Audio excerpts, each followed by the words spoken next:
মৰমৰ ছাত্ৰ-ছাত্ৰীসকল আজি মই তোমালোকৰ বাবে ক্লাছ 6ৰ ইংৰাজী সাবজেক্টৰ লেসন নম্বৰ 4 মাই ল্যান্ড নামৰ পয়েমটি অসমীয়াত বুজাই দিবৰ বাবে লৈ আনিছো।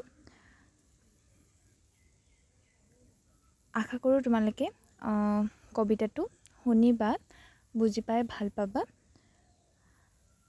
কবিতাটোলৈ আহো। প্ৰথমে আমি কবিতাটো ইংৰাজীত পঢ়ি লওঁ এবাৰ, তাৰ পিছতে অসমীয়াত বুজাই দিম। My land. Sea is a rich and rare land. Oh, sea is a fresh and fair land. Sea is a dear and rare land, this native land of mine. No man than hers are braver, her woman's hearts never waver. I would freely die to save her, and think my Lord divine. Poet Thomas Osborne Davies. এতিয়া আমি অসমীয়াত বুজিম। মাই land অৰ্থাৎ মোৰ ভূমি বা মোৰ জন্মভূমি। Sea is a rich and rare land. কবিয়ে সি মানে জনমভূমিকে আঙুলিয়াই কৈছে, কাৰণ জনমভূমি যেহেতু স্ত্ৰীলিংগ হয় গতিকে সি বুলি কৈছে।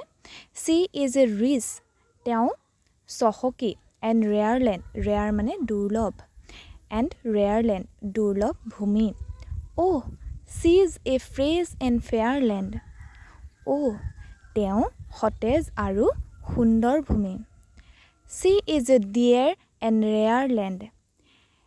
তেওঁ বৰ মৰমৰ আৰু দুৰ্লভ ভূমি। This native land of mine. আৰু এইখনেই হৈছে মোৰ জনমভূমি। এতিয়া কবিতাটোত আমি কিছুমান শব্দ পাইছো, শব্দবোৰৰ অৰ্থ শুনি লবা ভালকে। ৰিচ মানে হৈছে চহকী, ৰেয়াৰ মানে হৈছে দুৰ্লভ, অৰ্থাৎ মানে তেনেকুৱা মানে পাবলৈ টান, মানে খুব কমকৈ পোৱা যায়।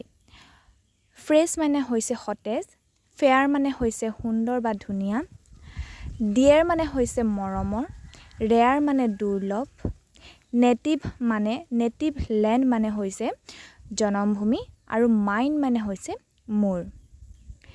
তাৰ পিছৰটো paragraph, No man than hers are braver. তেওঁতকৈ কোনো পুৰুষেই সাহসী হ'ব নোৱাৰে। তেওঁৰ সমান সাহসী মানে কোনো পুৰুষেই নাই বুলি কৈছে। Her woman's hearts never waver. কি বুলি কৈছে যে তেওঁৰ বুকুত বা তেওঁৰ ভূমিত যোনসকল মহিলা বাস কৰি আছে বা যোনসকল মহিলা আছে, সেই মহিলাসকলৰ হৃদয়খন কেতিয়াও দুৰ্বল নহয় বুলি কৈছে। I would freely die to save her. মই তেওঁক বচাবৰ বাবে মুক্তভাৱে মই মৰি যাব পাৰিম বুলি কৈছে। And think my Lord divine. আৰু এয়া মোৰ পৰম সৌভাগ্য হ'ব বুলি কৈছে। কি বুলি কৈছে যে তেওঁতকৈ সাহসী এই পৃথিৱীত অন্য পুৰুষ নাই বুলি কৈছে। তেওঁৰ সমান সাহসী অন্য পুৰুষ নাই বুলি কৈছে। আৰু তেওঁৰ বুকুত যিসকল মহিলাই বাস কৰি আছে সেইসকল মহিলাও দুৰ্বল নহয় বুলি কৈছে। আৰু তেওঁ যদি জনমভূমিক বচাবলৈ যাওঁতে যদি তেওঁ মৰিও যায়, তথাপি সেয়া তেওঁৰ কি হ'ব বুলি কৈছে, পৰম সৌভাগ্য হ'ব বুলি কৈছে। এইটো পেৰেগ্ৰাফৰ যোনকেইটা টান ৱৰ্ড আছে সেইকেইটা আমি পঢ়োঁ ন। ব্ৰেভাৰ মানে কি? সাহসী। ওমেন্স মানে মহিলা। হাৰ্টছ মানে হৃদয়। ৱেভাৰ মানে দুৰ্বল। ডাই মানে হৈছে মৰি যোৱা। ছেভ মানে বচোৱা। আৰু লৰ্ড ডিভাইন মানে হৈছে পৰম আত্মা। গম পাইছা?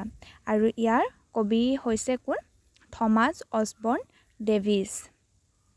আশা কৰোঁ তোমালোকে কবিতাটো ভাল পালা। লাইক, কমেণ্ট, শ্বেয়াৰ, ছাবস্ক্ৰাইব কৰি দিবা।